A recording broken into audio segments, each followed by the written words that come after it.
I'm recording and you're recording. Hey, How you buddy. doing? How are you? I'm good. Just kind of hanging out before, I have to go do the last minute things to prepare for our Christmas holiday. I know. We're doing this. We're recording listener literally the day before Christmas Eve because we're like, we Yes, got to get one more in before the end of the year. we need one more. There's just like the litany of like thoughts in my head. Yeah. Oh, of course. Right. Yeah. So what about you? What's going on with you? I am also in that well, real quick, that's Marty V, listener. This is Kate Pryor. Oh, hello, listener. Because we never do that anymore. We never do that. Sometimes we do. You should know, listener. By now, you should know. Yeah. Listener, come on. Don't you know me? Yeah, that's Marty, your dear friend. You've been in a coma for 3 months. I've been in a coma for 3 months? Sitting at your bed. No, listener. Oh, okay. Listener's been in a coma for 3 months? Yeah, no, and we've been sitting by their bedside, squeezing their hand, like, wake up, damn it. Come back to us. Wake up, damn it. No, well, real, listener, glad you woke up. So, yeah, glad you're with us. Yeah. Finally participate. Yeah, God. That was such a one-sided relationship for those 3 months. God, it just wasn't a two-way street, Pick up the No. phone. And I felt like they weren't even there. Like they weren't even listening. This they were, like, relationship just through our wasn't serving relationship. us. I know. Cruel. So Kate, what's going on with you? What's going on with me? I'm actively in Bookmark Hell. I think I told you I asked my friend, hey, do you have a Cricut? Because my next question was like, how do you like it? I was like kind of on the fence. This was like Black Friday. And I was looking at the Black Friday sales and it was like, oh, I could buy a Cricut, but I don't know if I want to invest the money. Mm-hmm. And then she was like, oh, do you want it? And I was like, that's not what I asked. And then she's like, take it off my hands. And I was like, no. And she was like, take it. And I was like, no, let me You pay can't for say no it. now. She's like, no. You asked if I have one, now you have one. The moment wasn't actually this intense. I just felt that way to me because my fight or flight of like, no, like I can't just take your shit took over me. But I am actually really grateful to not have paid for a machine that I'm now using a lot. Yeah. Well, and like I love what you're doing with it. Like, listener, I'm sure by the time this comes out, you'll have like if you go to Kate's Instagram, you'll get to see like what she's doing. It's effing insane. It's so cool. Yeah. I'm making a bunch of like little reels about the process because I'm like actually video editing for once. Way to go. That's incredible. Right? Like this is what my degree is in. Like I should do this more often. Dude, that's awesome. In theory. Yeah, so I'm making these bookmarks. I made, so it's basically Ellis from the cover. That's the art. Lacey's not there, so I did have to draw the rest of his abs that she was blocking. Hilarious. And literally, I was like, oh no, like he's missing a good chunk, and I just gotta finish the art. And then, so I rotated him around in the Cricut program and then cut him out. And now I'm going over the edges of the paper, like the one-dimensional side of the paper. It's like 2 microns wide with a blue paint pen so that the weight doesn't like jump out at you when you're looking at the bookmark. And then so it's going to be a double-sided bookmark. And then the little bookmark tassel is his tail. I think that was the vision that like started all of this. And I was like, that's so cute. I can't not do it. It really is so cute. It's it looks so good. You're so smart. You're so smart. You're so talented. And you're beautiful. No, stop. Oh my God, you're so nice. I'm just having fun with the crafts. I need to like slow down and like take a step back from all this stuff because like I did like a few weeks ago just kind of put an order in on Etsy for a bunch of like for 24 mini bagels. Oh like, God. Okay. I guess they're like, yeah, no, it's sold out. I thought they would be a little bit bigger because I was gonna make like a keychain out of them, but now I'm like, well, they're kind of bookmark size, so maybe I just kind of attach it to his tail as like a little charm. Mm-hmm. I'm like wondering if that's weird or if people are gonna be like, yeah, Ellis loves bagels. It makes sense. I don't know. I'd have to like see it to like have any like feelings on it. I can make one before I make a million of them. Yeah, you should do you that. Can tell me. Yeah. I don't really know what else I would do with something this small otherwise. With something what? A second bookmark? With the bagel, something this small. Am I too quiet?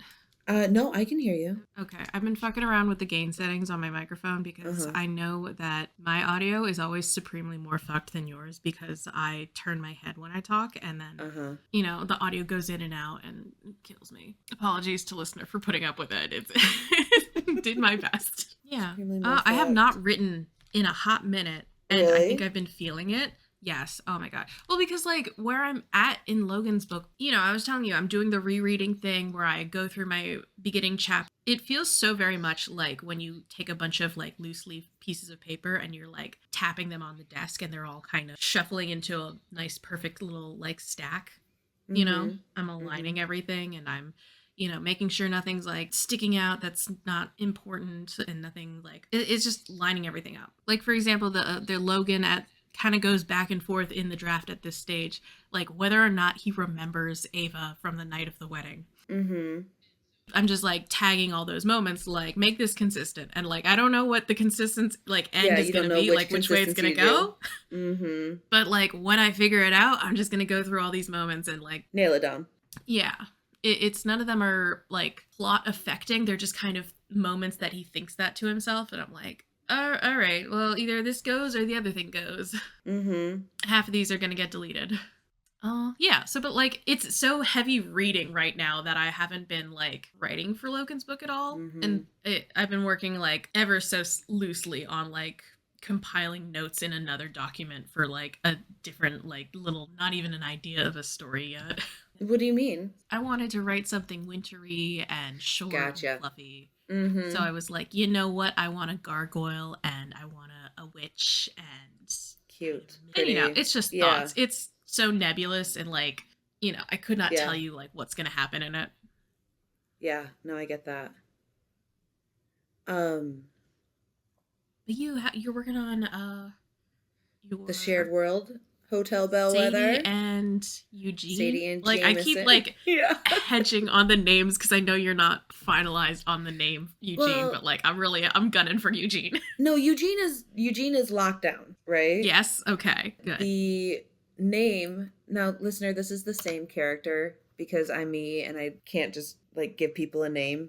Everything has to be weird. So the name I was waffling on was Jameson, but I have just decided to commit to Jameson. So his name that Sadie has always known him by is Jameson, which is his middle name. And then his name that his family calls him generally is Gene, short for Eugene. And that's definitely a point of contention for poor Sadie. So... she's like, oh, I can't love a man named Eugene. Yeah. I cried over a man named Eugene. Like, get out of here. No. So that's what we got going on there. And I have been getting a lot of work done there. Yeah. Yeah. So I have like 5 chapters, somewhere over 7,000 words right now. Gonna get some more writing done today. I don't know exactly when that's happening, but like I have to at least spend 20 minutes writing. And then I was talking to a friend who does like art, like painting and stuff like that, right? She's really incredible. I think you've shown me some of her stuff. For sure I have. It like, I mean, like I love bragging about my talented friends. I brag about you all the time. So, so she did like this cute little like pastel on our chalkboard that we left at the old house. Just like a welcome. We have this chalkboard here. We got to put something on it, right? And so she did like a potted orange tree and like wrote the word welcome and like a couple like flower pots in the back and stuff. And it's really cute. I think I remember you telling me about this before. You don't remember? Like you really love this orange. I do. You really love this orange tree. It's so pretty. I'll send you a picture of it. Ooh, hell yeah. It's so pretty. And then like I knew that she wasn't done because she had said she wasn't done, but I was like, wow, that's a nice orange tree, right? Like that's a cute little welcome sign, right? And then Andrew's like, oh, sweet, that looks amazing. And then he's like, oh, she's coming back. What is she doing? Right? So then she comes back and she starts like tweaking with it. And like eventually it starts glowing, right? Like there's so much light on this tree all of a sudden. And she's like, this is when it gets really good, is when you're able to make the piece like glow. Like it looks like it like has a light source, right? Yeah. Like people, okay. Like people really do love a light source. This is just like me little geeking out for a moment. Okay. Love it. Go for it. There's like the reason people kind of have that like magpie syndrome, like you see something glittery and you go, ooh, I want it. Or the reason we like precious stones so much. It's kind of theorized that the reason we have this in us is because it's our ability to kind of catch running water out of the corner of our eye, like an evolutionary kind of that's so interesting. Or trait, and to be able to locate water. That's incredible. But like when you look at like things and your eye is always immediately drawn towards light, it's like it's so interesting like that manifests in art, and it's like people just love seeing the highlights on things. Yes, absolutely. Like it's so funny because she'll do like these black and white sketches, right? And she did one based on commission of these two girls, like they're, probably like 8 and 10, right? And they're baking and they have a mixing bowl in front of them. And she captured the glare of light on the mixing bowl, like with a sketch, right? Just this black and white sketch. And I was like, oh my God, that is so cool. And she's like, people love reflecting light in work. Like they do. They do. I know. She's like, nothing impresses people more than putting reflecting light. But yeah, so she described this thing where this is when it gets good and you get to make the artwork glow.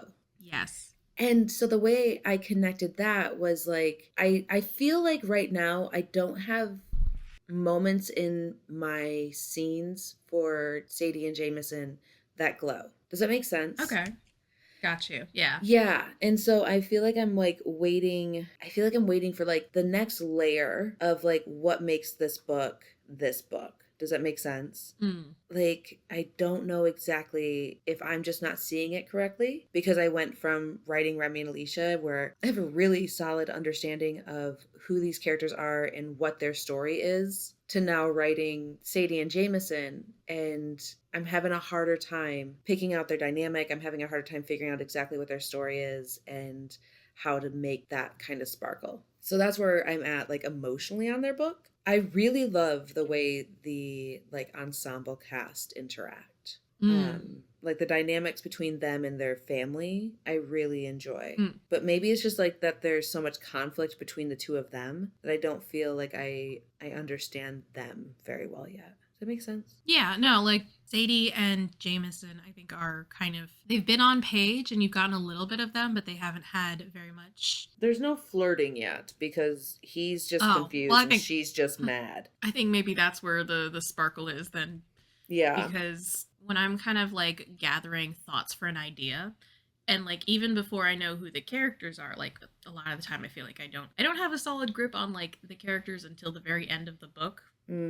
But I'll have the sparkle at the start because like that's what my drive to write the book is running off of. Like I really just gotta write a moment where like he lifts her chin to look up at him better, you know? To me that's like the sparkle. You're like, ooh, you know? Yeah. But it by itself you can't just like have that. I feel like you can have it in an antagonistic sense, but there still has to be like a level of like noticing, right? And I think maybe that's what I'm missing right now. But like maybe I'm wrong. Like I feel like I'm going to read the next couple of chapters to you guys tonight, as long as everybody's going to be on, and see what you guys think. Like, am I just not seeing it correctly? Like, or maybe just in a funk and like not seeing the highlights. Exactly. Like maybe all the awareness is there and I'm just not noticing. Because I read that Could be. Sometimes I'm in that headspace too. Yeah. Because I read that scene of them at dinner, and I would say that's one of the moments that like they really aren't having like the chemistry, right? But like then again, you guys really liked that. And so maybe I'm just not in the right headspace. I don't know. Been a minute and the holidays have done a doozy on me. I know. Dude mood. He finds out about her allergy. Oh, okay. No, I remember. Okay. The not highlight of this scene, but like the thing that stuck out to me the most was the sister who's getting married or something. Because I was like, oh, this bitch the whole time. Really? I know it's not like, and like the way that really have when we an talked about it, you were relationship. Like they're pretty palsy. I know it was well. So you were like, this isn't antagonistic, and I was like, oh, but I'm trying to remember the name of this movie where like this girl.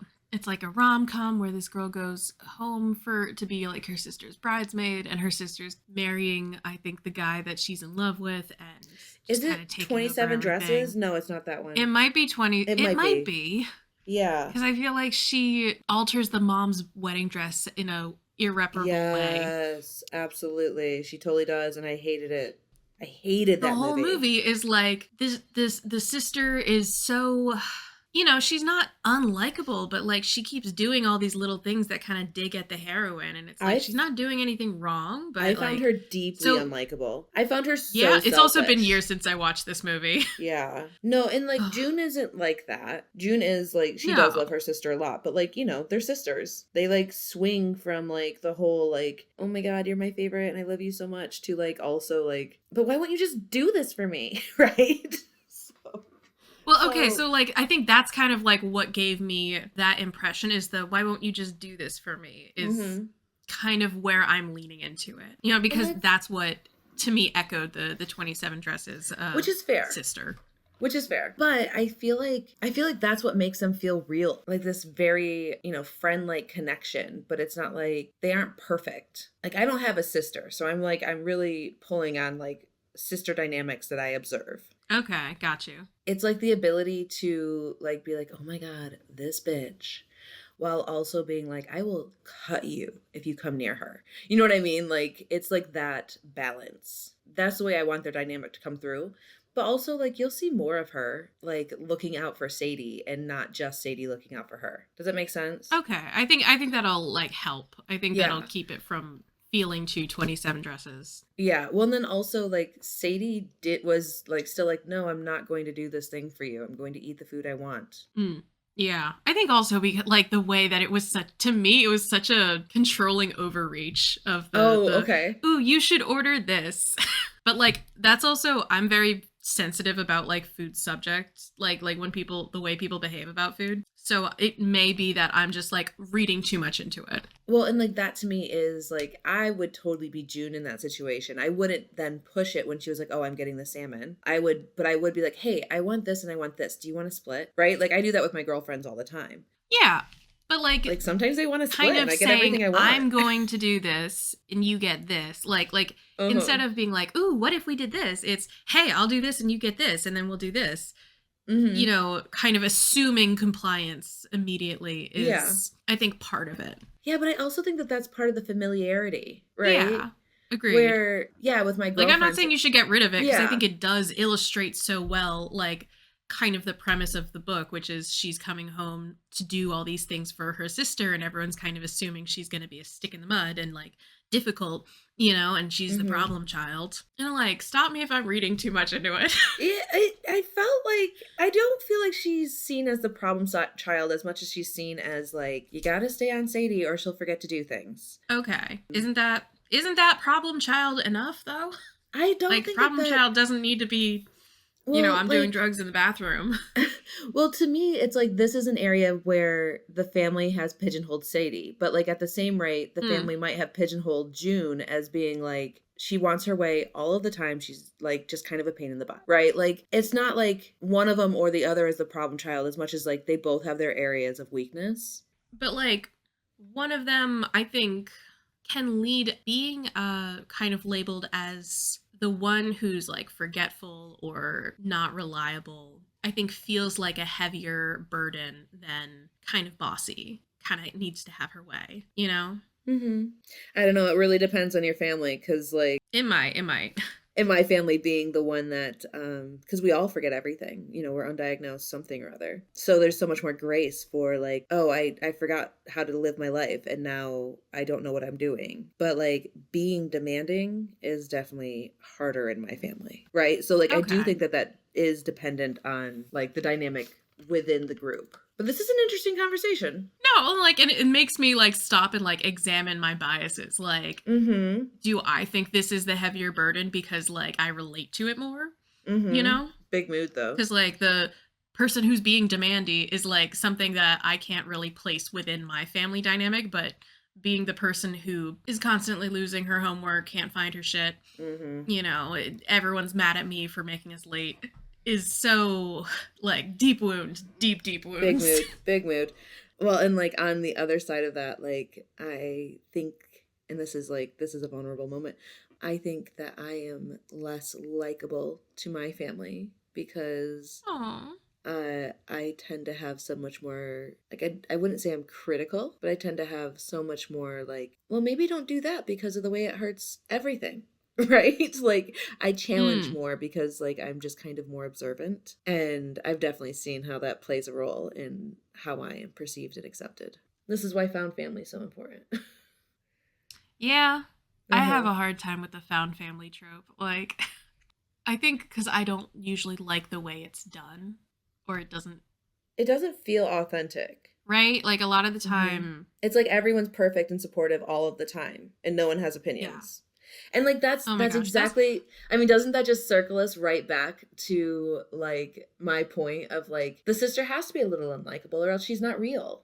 There no, has to be a moment exactly. where you like brush against. I'm not saying you should make her an Mhm. antagonist. I think like I am perceiving her as an antagonist in a way Mhm. that, and I think you could take her to be not like an evil can't come back from it kind of Mhm. antagonist, but kind of a, she does move the events of the story along because she's putting pressure in places. And I think there's Maybe an she's not, maybe it's element not of that. malicious. No, and like I think there is an element of that, but like also I don't like the idea of these two sisters not being a unit because I think we see that Hmm. depicted so often. Like, and 27 Dresses is a great example. They're a unit because the younger sister will take everything she can possibly take from the older sister, and the older sister will give everything. This is not What a a nightmare. dynamic I want to continue portraying as acceptable. But anyway, so yes, they are sometimes the antagonists for each other and they are sometimes not. Like that's just siblings. Yeah.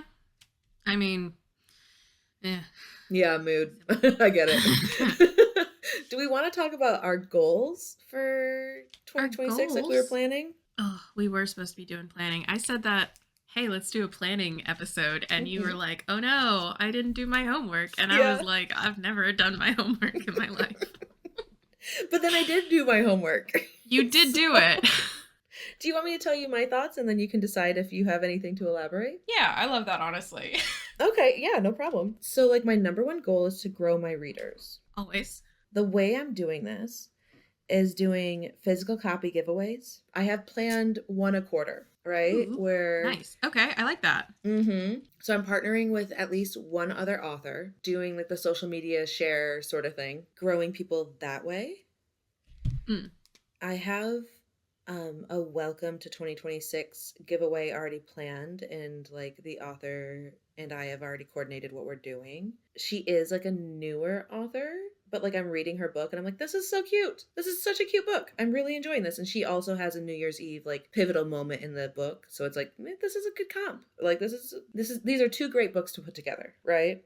So I'm doing Just Yeah. Fake Married for that one. And then I'm going to see if I can find some authors to do like author takeovers with. Oh, and like their Facebook pages? Yeah, exactly. But like, gosh, Facebook is like such a dud anymore, isn't it? Or are I you have not having been on Facebook experience? for like a hot minute. Well, I like I literally have people in my reader group and then I will mm, post in my reader group and zero people get to see it. So it's like mm. Facebook is just like these people are following me and Facebook's not even showing them. So it's like you're useless anymore, aren't you? That is like the big problem with a lot of social media sites is that like Mhm. you have people following you, but because a lot of social media apps are fixing their algorithm so that like it's all Pay to you're play. always on the discovery page, or Mhm. like you're not being seen by the people who literally made a decision that they wanted to see content Mhm. more from you, and Absolutely. it's such a mess right now. It is. And like I think someone said it the other day, and it's a thought that I've been kind of feeling, is that the influencer era, I think, is kind of coming to an end. I think it's kind Mhm. of slowly deflating. Yeah, well, and I I think think we that saw the height of it during the pandemic and like as TikTok became really popular. yeah. But I think And as, people are kind of sick of TikTok and like, the it's way that everything has kind of emulated TikTok. absolutely. Everything And has a then reels or a shorts or whatever. exactly. And then I feel like it's very cannibalized itself, right? They're like, "Oh, you Mm. like this Uh-huh. person's content. Let me show everyone this person's content, only this person's content," instead of like giving any opportunity to like find someone new, right? And then I also do Mm. think that they are very much like, if you want to be seen, you got to give me $10. You know what I mean? Like Mm. they really are doing a pay to play sort of like behavior. I don't know. I haven't quite figured out exactly how I am approaching social media at this time. I know. It's like the constant thing of like, I gotta wrestle with this even though I don't wanna. Yeah, exactly. Like, in like deciding what does marketing look like for me, right? Like, because I would love to do in-person events, but like that does take some level of planning. And by in-person events, I mean like farmers markets and local festivals and stuff like that. Like, I want to be able to drive there and come home for bed. Yes. Yes. So I'm thinking of doing stuff, and like gathered all of my books are so local that this is still a really good idea. And then I've also heard a lot of like conversation of like, this is gonna be the best way to combat AI is actually like being the person to hand your book to somebody, right? Making like direct connections. Exactly. And yeah. But another thing I'm looking to do is Zoe Bub like giveaways, right? So like whenever I'm able to like put myself into a blast with a group of other authors and make a book free, that's what I'll do. Because I planned out my 12 months of promos. Pretty much all of them are 99¢, so that if I come across an opportunity to go into like a book blast, it's no big deal for me to make one of my books free and enter. It's not like, oh crap, I just did a free promo. Do I want to do another free promo right now? And it's like, yeah, I might as well, because everything I'm planning is 99¢. Does that make sense? Okay. Leaving room for all the spontaneous free book stuff. Exactly. Yes. And then I am planning on developing an art team that works a little bit better. Okay. So like putting together graphics that ARC readers can grab and put out there more easily. Okay. So, like making a Canva templates. Like exactly. Files. Yeah. And then doing something similar to what you're doing with your boxes, where it's like, like putting together, if they are posting on social media, picking a couple of them to receive like a free physical copy with stickers and stuff like that. Hell yeah. And you know what? Now that I got a Cricut, I can make you stickers. Get out! Right? That's so cool. I can make you stickers and bookmarks and shit. Like, shut up. Would you want to, or do you want me to like just bite the bullet and like figure out how to do that thing with the online? That I have never done. I don't know if I would like volunteer to do as an intensive a bookmark as I'm doing for Ellis right now, but like God, no. I would do like a cute little bookmark with like a little hole punch and a ribbon like tied through it. I'm going like I'm doing some weird shit with this other one. But like even if you just did the bookmark, I could do all the other physical stuff. Oh hell yeah. Okay. Yeah, whatever. Like I'm totally down. Dude, so fun. Like, now you're making me wonder if I need a Cricut. No, those things. Don't do it. They're like $200, $300. Like, it's not bad though. And I think I'm glad I didn't pay money for the one I'm working with. Yeah. Because all the stickers that I have currently in stock at like in my Etsy shop and bookmarks and things, I got those made through like Vistaprint or Sticker Meal or whatever. Not Sticker Meal. We don't use them because they're weird and Trumpy. But like, ew. They're always the one that comes to mind, right? Like they sent out the weirdest, like most brand destroying email like a couple years ago where they were like, "You guys voted for Trump, right?" or whatever, and like it was so alienate your entire base. Like, yeah, it was wild. It was interesting. I will say one of the benefits of corporations being allowed to have a political opinion is I know where I do and I do not want to shop. But like the other side of it is like, could you stop buying politicians? Like, anyway, moving on. You were telling me about your stickers and the stickers you have. I don't think anyone's ever bought enough stickers from me to like really justify. Like I get the last 2 books, I've kind of had a moment of, you know what? I've bought too many stickers. Like I looked at because like when you buy more stickers in bulk, you get a lower rate per sticker. Yeah. And so you're like, oh, well, I could do 50 for $100, or I could do 100 stickers for $120. Like some kind of like the difference is usually like that, and you're like, yeah, it's worth it. And then honestly, people don't buy that many stickers from me, so I feel like stickers, like I'll have them available to purchase. More so, I think I'd like put them, and this is another thing that's on my list for 2026. Are you ready for it? Because it was on my list for 2025, and I think 2024 too. You ready? Oh no! Make an Etsy. Woo!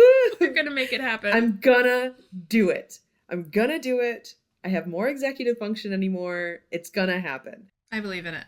I believe in it. So instead of like necessarily selling the stickers individually, I think I would do more of like buy the book and get this bundle. For $3 more, you can get this bundle with the bookmarks and the stickers and like do something like that, as opposed to like trying to sell the stickers individually. I think they'll be posted. But then also like I have these stickers, don't I just want to give them to people? But then again, if they cost $100, like that's kind of harder for me to justify. People do like free stickers, and some people expect free stickers. Mm-hmm. And so I think it is one of those things that you just have to write off in your taxes as a marketing expense. Yeah, Just plan to give free stickers out. And that's kind of like my point with like, I wouldn't buy a Cricut for the purpose of, this. But like, well, I also think that like, and I'll gathered, I just be taking your things that you made and making them into stickers and stuff like that. Because that's the other thing is like I can't really design them, and so I don't know how I would use the software. But at the same rate, I hate giving you more work. No. My thought is like there's so many if you go on Etsy and just like look bookish stickers up, like you'll see so many things that aren't unique original art. It's a lot of like Canva clip art surrounded by like cute typography and like an interesting phrase that's like let's get coffee, or like bookmarks are for quitters, or like something cutesy and shit. Yeah, but okay, so develop the art but team. Like people do love those. Yeah, exactly. Yes. Okay, yes, you're doing your plan. Well, because I bought like a magnet that was like just this like 1950s, 1960s like art, so mid-century modern art. Mm-hmm. And she's like sitting in a pencil skirt on the desk, looking at the guy behind the desk. And it's like, you had me at the proper use of there, and there. And like that's such a cute little like it's so cute. I got another one for the Secret Santa for my book club that was like, not to brag, but I remember why I walked into this room. Right? And so it's just like cute little things like that. The other thing I have on my 2026 goal is follow through on monthly promos, and then do a newsletter with a swap once a month. And then I also have posts on social media 2 times a week. We'll see how that works out. In this Hotel Bellwether series, I was on like a call with the entire group, and Melissa Ryan is a husband and wife team, like romance writing team. Ooh. Right? Oh, kind of like Tiffany Roberts. Exactly. And they come from like the film production. Ooh. And so like the way they decide whether or not to write a book is like, okay, let's talk about the marketing and how does the marketing work? And if the marketing checks out, they'll write the book. Right. And so like they're very, very intentional with their marketing and the way they move forward. Yeah. The long and short of it is they're really good at marketing, and they were talking about it, and I was like, this is like an element of, I understand marketing as like a broad scope, but when it comes to me, like, what should I do today? Like, I don't know what to do. So like, I was like, if there's ever a time that you are willing to like chat, like I would love to have a conversation. And she reached out to me yesterday and she's like, hey, totally would love to have this conversation. Do you want to like set up a time to talk? And so I know, I'm so excited, and that's just like the sweetest thing ever. And so yeah, I'm really looking forward to like getting a chance to talk to her and see, because they're effective. You know what I mean? Like they're doing social media, but it is definitely more effective than like what I'm doing. Yeah. Like I would love to, I don't know, like I feel like there's just certain areas that I'm like, yeah, I would love to see like what someone who is very much a professional in this area be like, hey, this is what you should do. You know what I mean? So I really appreciate her reaching out, and that was just like the nicest. So what do you got? What are you gonna do for 2026 in like 5 minutes, because we're coming up to our recording deadline? Yeah. I'm gonna copy your idea about the newsletter and the promo and the freebie versus 99 cents thing. I like that. Yeah. I think I have enough books that I kind of do want to take the time to rotate having one of them be free.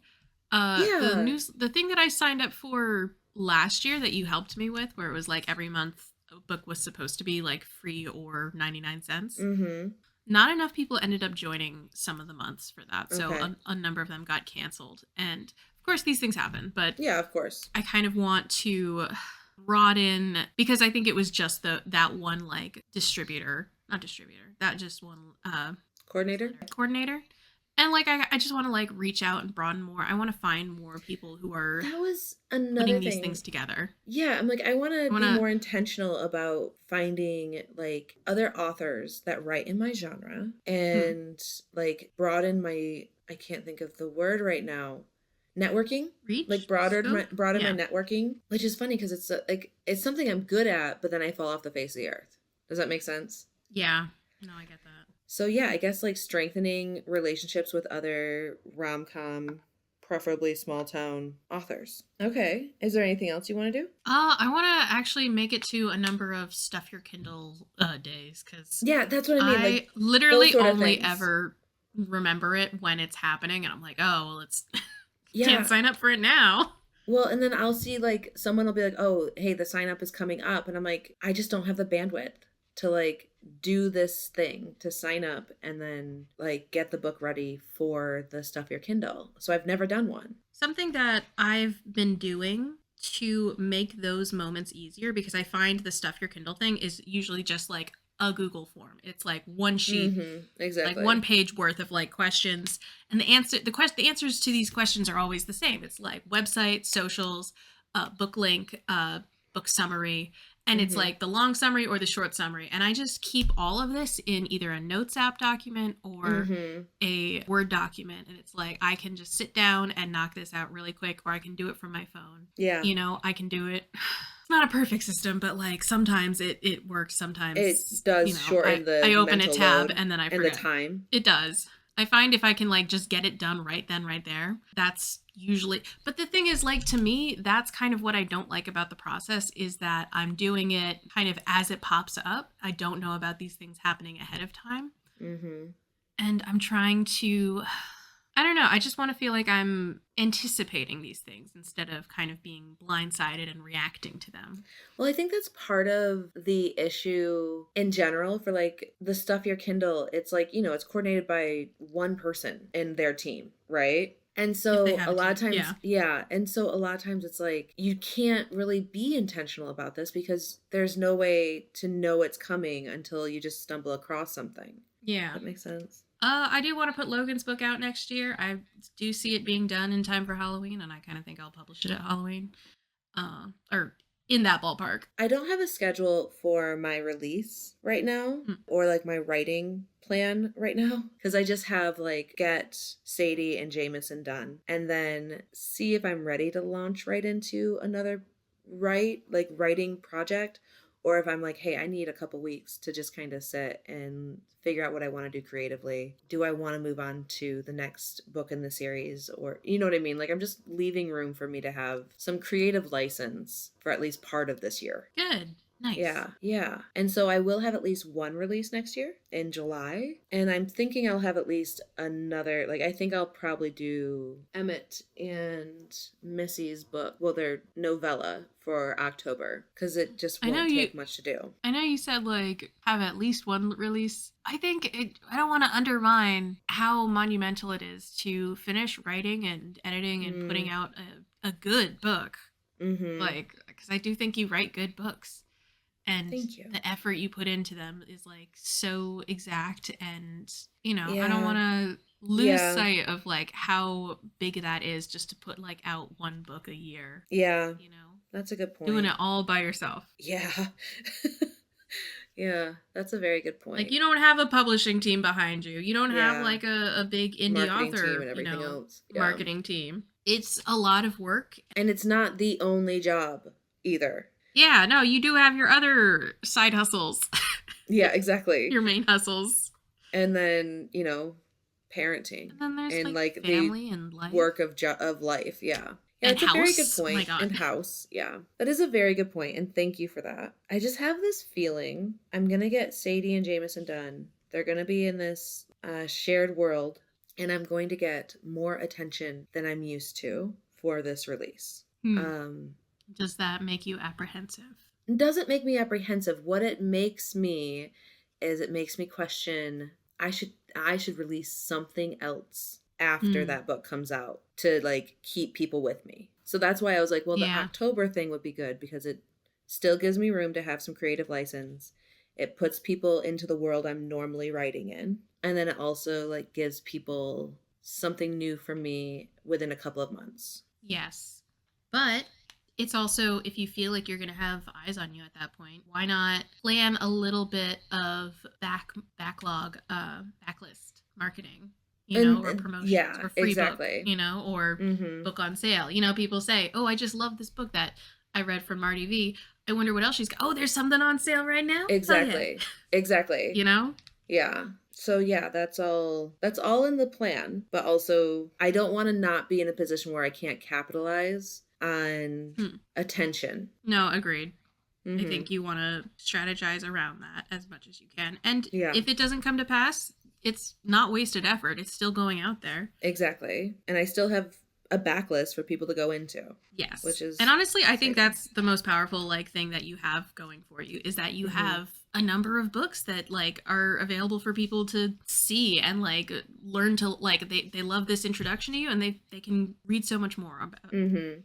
Well, then, I mean, Sadie is Alicia's best friend, right? And there's direct references, there's conversations with both Sadie and Jameson in Remy and Alicia. And so it's such an obvious place for people to go and end up in Grand Ridge. Did you say the thing that you were going to publish in October? It is.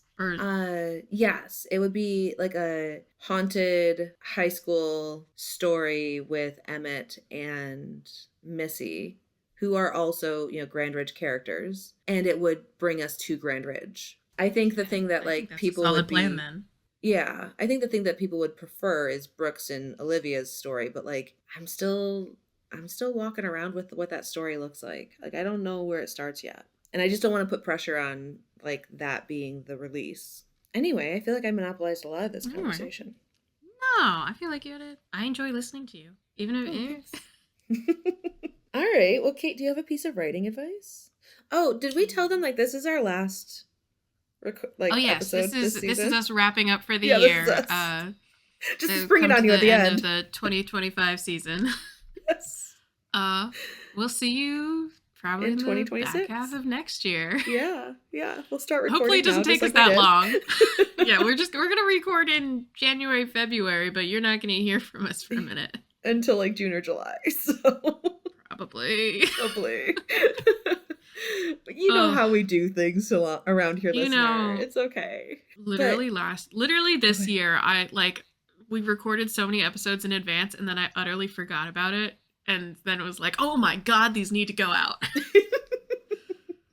Well, and then also we recorded so many in advance, and it really worked out because the last time we recorded was December 2nd, right?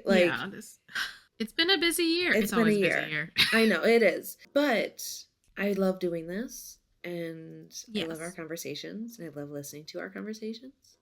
And so I'm happy we get to keep on doing it. And it's just making sure that it's not something that's going to not be something we get to enjoy doing as well. Ooh, maybe that's my piece of writing advice is make sure and hang on to the enjoyment of what you're doing. Always. And if it's okay, I don't find enjoyment in this. Is there a way to offload that? Or is there a way to change your process or your day-to-day life would leave room for it to be fun? What about you, Kate? Do you have a piece of writing advice? Oh, I guess I do need to have one of those. My piece of writing advice is sometimes you just gotta ask people, hey, do you have a Cricut? Then you can get a free Cricut. Okay, you broke out at ask people, and then all I heard was then you can get a free Cricut. Honestly, just go up to people and ask for it. No, it's not bad. No. It's not bad. No.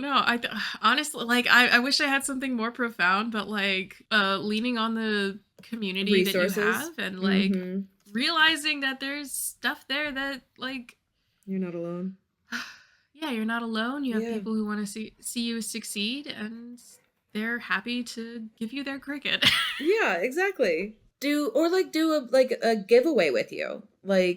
People are excited to do all right, now I'm going to get on my soapbox. Okay, go for it. Get on your soapbox. One of the things that I've been seeing so much about people talking about AI is a big part of what is missing from AI authors is the sense of community. And I think, I know we talk about it a lot, and we're always oh my God, our schmuck coven. Literally, I don't know what I would be without our little pandemic writing group. you know, and I'm so glad that like it's lasted so long, and I'm so glad that too.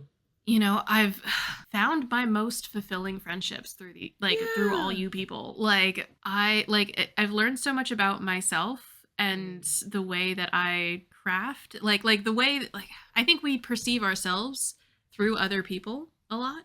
Does that make sense? No, I'm 100%. And that's like the best way to like learn how to grow. I completely agree. Yeah, no, and I'm like just so happy to have people who support and enable that growth. I love that answer. Hell yeah. Okay, getting off my soapbox now. Okay. Well, Kate, where can they find you? Oh, you can find me at kate-pryor.com. All my socials, all my books. If you're listening to this, you probably should go pre-order Be My Bad Guy. It's going to come out in January. And if you love it enough, I'm going to send you a book box and these bookmarks that are insane and handmade. Insane. And handmade. And handmade. I also, cannot stress enough how much handmade effort is going into this. My hands are covered in paint pen. That is so and glue. But listener, like, you really should go pre-order that book. It's also my favorite book I've ever written. I mean, Kate, it's so good. It is so good. It's really like is. Just this world I want you to keep on working in because I love it so much. And like, God, they're just such cute he's little so idiots down for bad each for other. her, and he's so like it's I love it. I'm literally I'm just sitting here like no the witch and the gargoyle thing. I was like, I just want to write Ellis again. I'm just No, I was like, you know what? Yes. No, literally, I was like, you know what? I can write a coffee shop at you. You can, and I am in full support of this. You literally were talking about that in like our chat with Rebecca Conrad. Yes. Yes, and because I was like, can I just write a second book for these two falling in love again? And she was like, you could write a fan fiction. I was like, they're gonna be in Brooklyn, and they're gonna be young 20-somethings, and he's gonna be a barista. I love it so much. No, like it's gonna depart, I think, a little bit by the time I'm done with it, but that is the starting point. Yeah. Well, I'm excited, and listener, I cannot stress enough, you should pre-order this book. Like, yes, Kate just said it's her favorite book she ever wrote. I think it's mine too. Like, and it's really hard. It's really hard to say that because I have so much love for your other books, and I don't want them to hear me. But no, but it's so good, Kate. It's so good. Oh, Remy and Alicia Can't Fall Again is out, and you should read that. Speaking of my favorite book I've ever written. You should read it, and then you should give it a 5-star review on Amazon because I said so. Yeah, you should. You should do both of these things because that would be a huge help. And then you should also enjoy it. Yeah. In that order. In that order. Give the 5-star review and then go enjoy it. Don't do that. Yeah. You have to actually be honest. No, we don't care. Kate doesn't care. I'm on a mission to get Marty more reviews and as many as possible. I very much appreciate that. I don't care if I need to strong arm you into it and like threaten people into it. It's gonna happen. Yeah, I'm still reaching out to people to do ARC reviews because, like, you know, I can. So, even though they're not advanced copies, they're just, you know, post advanced copies. But okay, so Remy and Alicia Can't Fall Again is awesome, and I love them so much, and I cannot stress enough. You should read it. They are also my favorite thing that Marty's ever written. They're so cute. The busting down the door scene is worth it for the whole book alone.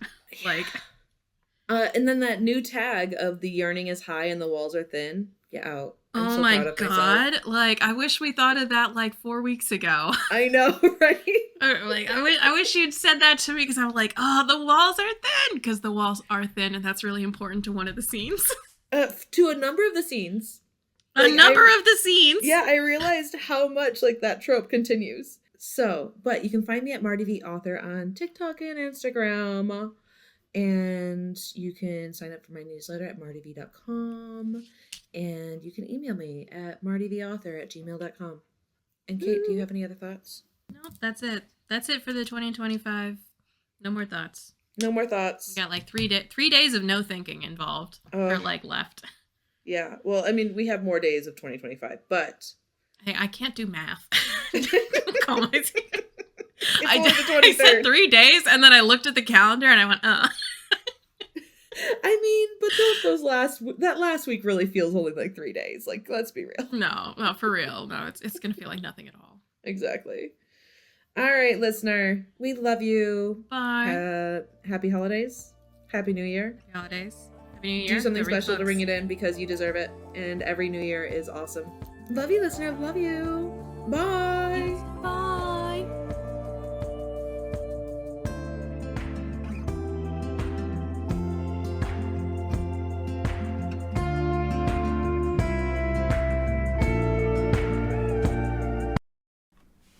Are you doing your thing?